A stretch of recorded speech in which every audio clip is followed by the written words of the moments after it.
Banyak 3.056 warga miskin di Kabupaten Aceh Jaya segera mendapatkan bantuan sosial atau Bansos Bantuan Pangan Non-Tunai BPNT tahun 2022. Bantuan ini yang akan disalurkan kini berbeda dengan tahun-tahun sebelumnya, di mana para KPM bisa mengambil secara tunai.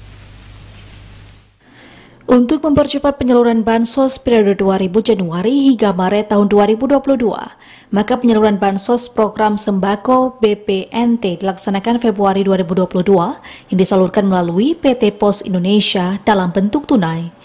Untuk Kabupaten Aceh Jaya, sesuai dengan data dari Dinas Sosial setempat, sebanyak 3.056 kelompok penerima manfaat segera mendapatkan bantuan sosial dengan bentuk tunai yang disalurkan melalui Kantor Pos Indonesia.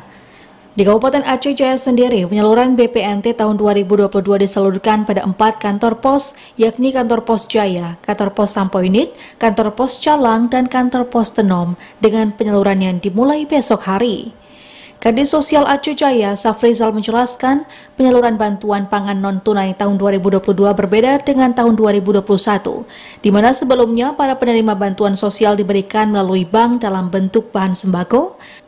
Namun tahun ini, para KPM bisa mengambilnya dalam bentuk tunai yang disalurkan melalui Kantor Pos Indonesia. Menurutnya, untuk bantuan sosial itu, para KPM akan mendapatkan sebesar Rp600.000 dengan rincian penyaluran selama 3 bulan dengan nilai Rp200.000 per bulannya.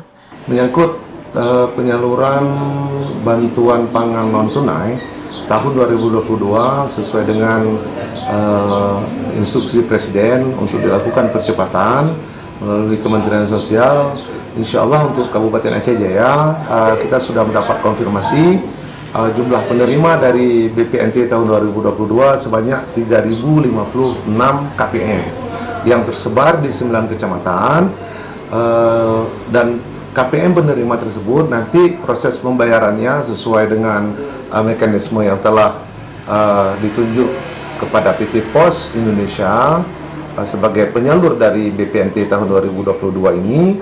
Nanti akan dilakukan proses pembayaran maksimal selama 14 hari dalam bulan Februari ini. Penyaluran bantuan pangan non-tunai diberikan untuk para penerima disalurkan akibat dampak pandemi COVID-19. Untuk itu, Kadis Sosial Aceh Jaya mengimbau kepada seluruh penerima bantuan sosial BPNT agar menggunakan dana tersebut sebaik mungkin. Dari Aceh Jaya, Musliadi, TVRI Aceh melaporkan.